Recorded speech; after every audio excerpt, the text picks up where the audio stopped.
I don't really look at this as being too different from, the norm. I understand, obviously, we've had the pandemic and that's been a real shock to the system, but ultimately, you look at a lot of the reasons that have been given for why it is that the NHS is going to struggle this winter, and it's not just the coronavirus. They're talking about things like the flu and colds having a real impact. And, without meaning to sound too unsympathetic, we have this every year, regardless of whether or not it's been a good year, bad year, pandemic, nothing at all. The NHS is always in some sort of winter crisis.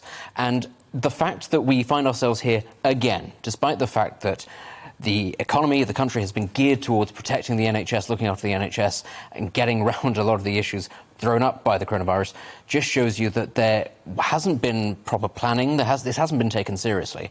And sooner or later, you do have to come to the point where you say, actually, why are we throwing more money? I understand you need to unblock the backlog, but what is being done to stop there from being backlogs in the first place? Because it affects every single part of the NHS, everything from cancer to A&E to paediatrics, it doesn't matter. It has an impact, and you have to look at something beyond just throwing more money on the fire.